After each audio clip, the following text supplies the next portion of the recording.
This is the Reds POSTCAST, your instant game reaction for the Cincinnati Reds. Part of the Locked On Podcast Network, your team every day.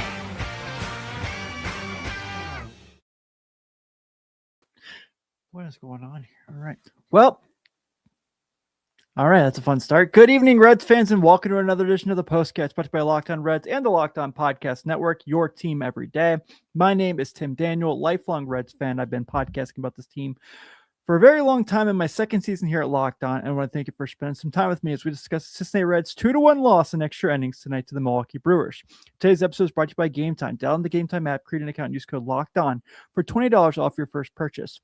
On tonight's show, we're going to talk about Tyler Stephenson's amazing ABS skill and how it kept the Reds in the game tonight. In a few minutes, we're going to talk about how good Brady Singer was. But we're going to start the show with the Reds having yet another typical Reds loss against the Milwaukee Brewers. All of that and a whole lot more. Let's go ahead and get started. Time to reveal where the game was won or lost. It's the turning point.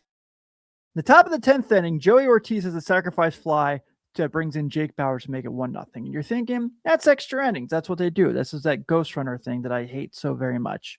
You know, like, okay, if they could just limit here, Blake Dunn starts the next inning on second base, we can tie this game or go win it. Tony Santillan has a wild pitch that brings in Garrett Mitchell, and that's that, folks. It's, you know, Tony Santillan's been really good for a few weeks now. I mean, his last 7 outings, he's been really, really solid. And I don't necessarily blame the first run on him because that's what happens in these kind of games. But that next one, that wild pitch, just kind of took the Red spirits out. And it was a game that, you know, it was a pitcher's duel. Both starters went at it. But, you know, Santillan cost him the game there. And I'm not going to go ahead and like scream at him and yell at him and stuff like that. But that game was frustrating. And, you know, walking guys and extra innings, that's unacceptable.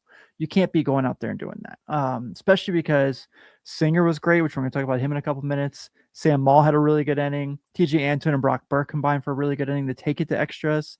It's just really frustrating because this team needs to, you know, I think we all look at this 10-game stretch against the Brewers and the Pirates as kind of make or break for the season, right? Because they've got, you know, they haven't played very well against the division. We've broken all that down and how frustrating that's been. You know, we obviously know the history against the Brewers and how they can't ever find a way to beat the Brewers. It just felt like tonight they were just asking to lose. They weren't trying to win the game today. It felt like they were waiting for the Brewers to just take over. And if you give them so many chances, they're going to find a way. So, you know, you tip your hat to Milwaukee, obviously, and, you know, that's why they are who they are. That's why they're leading the Central. That's why they're 18 games over 500. They're just really good. And they always find a way to be good. Today's fascinating, though, because it's finally the time where the Reds have found a way to get Christian Yelich out. He goes 0 for 4, 2 strikeouts tonight, and yet the Reds still couldn't find a way to win this game. I thought if you can get Yelich out and Brady Singer pitches really well, then you can find a way to get this one. And, you know, they couldn't do such a thing. And then, you know, the other end of it is Brandon Woodruff, who I made the mistake of the closeout of yesterday's show after the Yankee series one of saying, well, the Reds will be an advantage because he hasn't pitched in the big league since April 30th. I was wrong. Very wrong. Brandon Woodruff goes out there in his first start in 2 months and gets 6 innings of 10 strikeout baseball. No walks. Just 1 hit given up.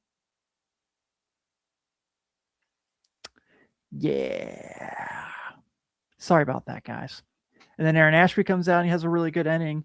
Abner Uribe, who I'm kind of a fan of. I mean, he's kind of fun to watch pitch. Was really good. And then, I don't know. It's just something about Joe Kunal getting a save against the Reds just doesn't sit right with me because, well, he's Joe Kunal. Dave Myers really gave himself a chance there. He had that was a really nice hit as well. It's so maddening. Jeff just texted me. Jeff Carr, I hate watching the Reds play the Brewers. Me too, pal. Me too. Yeah, and then Mr. Juan says it here. Woodruff only threw 79 pitches tonight. So there's that whole thing too. Other things to talk about in this game that are, you know, I guess I'll save the other highlights for the last segment, but things are not good with Matt McLain. They're not good at all. And I know we have this conversation And Jeff and Steve get into this all the time. Send him down or not send him down. Tomorrow when Elly gets activated, I think he's the guy I'd send down. Are the Reds going to do that? No, they're not going to do that. It's probably going to be Will Benson. But Dick needs to find his way to AAA for a couple weeks and see if he can get going again. But that's a conversation for the Locked On Reds crew for Jeff and Steve on their show on Tuesday morning. So we'll see what they have to say about that. Hey, you know what, though? Brady Singer was awesome. It's time to reveal who made the biggest under-the-radar impact with today's X Factor. That was the first time in his last 27 starts that Brady Singer went into the 7th inning.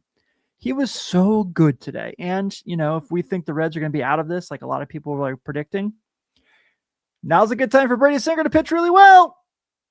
So, yeah, if you catch what I'm saying there, and he was really good tonight. 7 innings, 2 hits, 7 strikeouts, and he gets in a little bit of trouble there in the 2nd inning, has a couple walks, and you're like, this is kind of frightening. And then buckles down, gets a nice play behind him defensively, takes care of business. He's pitched so well of late, and, you know, I was really nervous about him, as you guys know, those who are here every day.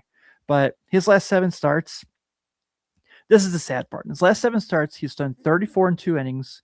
He's got a 3.89 ERA. He's got 33 strikeouts. He's got a 1.36 whip. He's 1-4.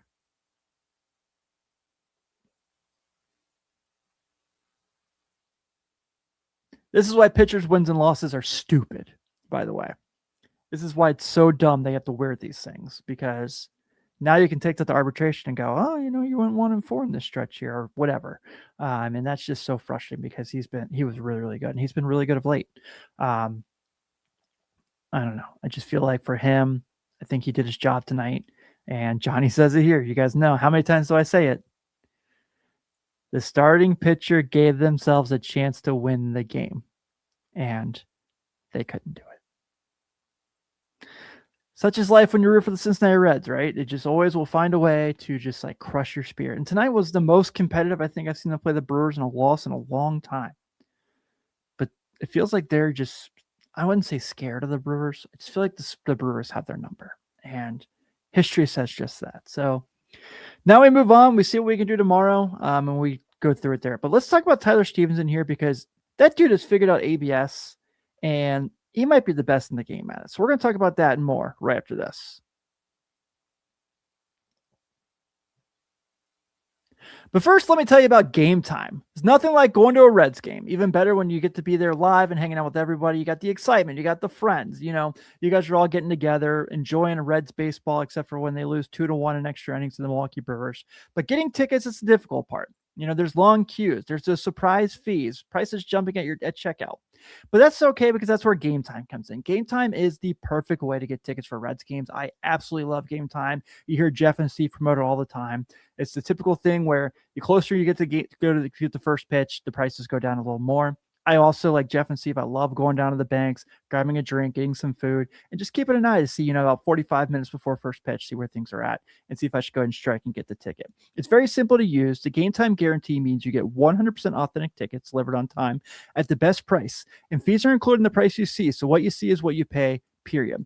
And say you haven't been to GABP before and you want to see what it looks like, what your seat would look like. The seat view feature is awesome. You get a panoramic view from exactly the seat you want before you buy. The other cool thing is zone deals. If you just want to sit in a particular section, stay out of the sun, something like that, you click the zone you're looking for, and Game Time selects the seats, and you save a little bit more money. And say you want to check your Reds on the road. Say you're going to Pittsburgh next weekend. You can follow your favorite team and get alerts when new deals drop. 2 taps and it's done. No stress, no hidden fees, just great seats and minutes. That's what makes it easy to decide last minute to hit a game. Take the guesswork out of buying MLB tickets with Game Time. Download the Game Time app, create an account, and use code LOCKEDON for $20 off your first purchase. Terms apply. Again, create an account and redeem code LOCKEDON for $20 off. Download the Game Time app today. We're also brought to you by our friends over at 5 Hour Energy. And if you've got a sweet tooth like I do, you know how tough it is to find that perfect treat without all the sugar. That's why Cotton Candy 5 Hour Energy Shot brings that nostalgic flavor back in a whole new way. It's that classic cotton candy taste you remember, with a little tasty caffeine boost and 0 sugar. It's a quick, easy way to satisfy that sweet craving while keeping things simple and on the go. You hear Steve talk about it. He keeps 5 Hour Energy in the scrubs. I love right before I get to the gym, just take 5 Hour Energy. It helps me focus a little more, get settled into the gym, just kind of gets myself going. The flavor does bring that throwback fruity vanilla vibe. and it's surprisingly smooth. It becomes my go-to when I want something sweet without going overboard.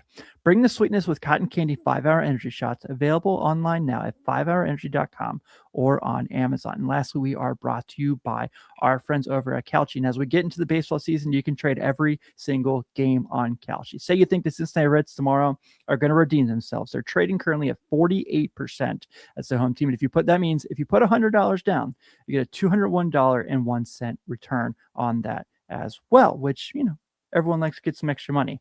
And on Kalshi, you're trading against peers in a live market, meaning there's no house, and as the probability changes, you can buy in and out of your position. For a limited time, download the Kalshi app and use code LOCKEDON to get $10 when you trade 10. KALSHI, Kalshi. Trade on anything, literally anything. 18 plus only. Restrictions and eligibility requirements apply. Event contract trading involves risk and may not be suitable for all investors. Prices, values, and available markets may differ from those mentioned. For more information, visit kalshi.com/regulatory.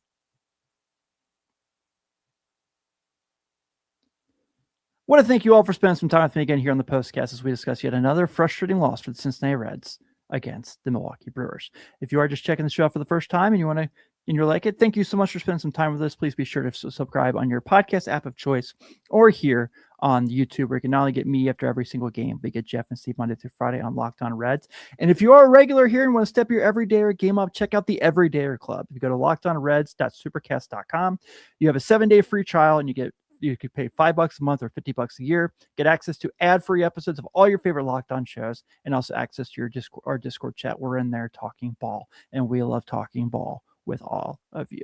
How about Tyler Stephenson tonight, folks? This is the Locked On Player of the Game.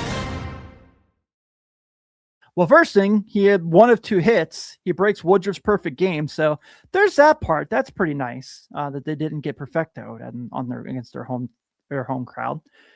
The other part is he's one of the few guys who had at bats tonight that didn't strike out. Blake Dunn, Dane Myers, Tyler Stephenson. That's it. That's the list. And then ABS. He was incredible, and he has really been so good all season with ABS. I'm honestly so impressed with how much he's been able to do with it and how much the Reds have used it as a weapon. Not just him, obviously Sal Stewart, someone who uses it really well as well on the hitting side of things. But Stevenson has just owned the strike zone this year. Well, you can see the Tucker Barnhart influence with him. Can you imagine Tucker Barnhart with his gold gloves in the ABS day? We talk about Joey all the time as a hitter. Tucker Barnhart might have been a guy who would been really good with that, with his 2 or 3 gold gloves he had. But Tyler Stephenson has taken up a whole new level. And I really liked what Larkin was saying about it. And it's very rare I say I like something Larkin said on a broadcast, where he said to the sense that he wonders if we're going to start seeing guys kind of cheat up to the strike zone a little more, because they know if Tyler Stephenson's calling it, then there's a really good chance that it's going to be a strike. So that could be something the Reds could use as a strategy boost. But we'll see how things go. And I know Tyler Stephenson obviously has owned that very well, like we said. I just wish he would start swinging the bat a little better. He hasn't had a walk in 7 games. He is slugging .348 in that time, but he's hitting .217.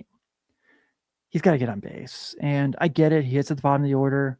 I know he had that big homer the other day, but this is something where he's got to figure this out. They got to get more from him hitting wise, but love what he's doing catching wise, getting that OPS up as well. So he's starting to hit better. I just want to see more from that, as we know. Not a whole lot of other highlights to talk about here on the hitting side of things. JJ Bleday goes 0 for 4 with 3 strikeouts. Sal Stewart does have an RBI on the ground out in extra innings. Nathaniel Lowe has not had a homer in 18 straight games. That's not ideal. Dane Myers continues to just hit off the bench. Got a 766 OPS right now. And then the rest of it, kind of bleak. Steer 0 for 4 with 2 strikeouts. Suarez 0 for 3 with a strikeout. Noelvi Marte 0 for 3 with 2 strikeouts. Matt McLain 0 for 3 with 3 strikeouts. And that's why I say maybe it's time the Reds do think about sending Matt McLain to Louisville. And I can already feel my phone going off as I say that with Steve yelling at me. But that's neither here nor there, as the Reds are losers tonight, unfortunately, against the Milwaukee Brewers, 2-1 in 10 innings. The Brewers have 2 runs on 3 hits and no errors. The Reds have 1 run on 2 hits, no errors. Your winning pitcher tonight is Trevor McGill. He is now 2-2 on the season with a 3.86 ERA. Tony Santillan is your losing pitcher tonight. He's 1-4 with a 5.23. And Joe Kunal picks up his 5th save of the season. Well, the Reds are back at it tomorrow with yet another chance to try to beat the Milwaukee Brewers at GABP, as we have Nick Lodolo taking the hill for the Reds, and that's been going so well of late. He is 2-2 with a 6.12 ERA. He'll be going against Brandon Sprode, who is 1-4 with a 5.94. So feels like it's been one of those games where you think it's going to be a hitter. It's going to be a bunch of hits, and it's going to be another game like tonight. Other big thing about tomorrow, obviously, as we know, Elly De La Cruz is being activated tomorrow, so we shall see the offense hopefully in its entirety. But everyone, thank you so much for spending some time with me tonight. Obviously not the most fun game to be a part of, but now let's see what the Reds can do. I'm Tim Daniel. Have a great night. Stay tuned in for Jeff and Steve on Locked On Reds as they get ready for their show as well. Go Redlegs. I will see you tomorrow.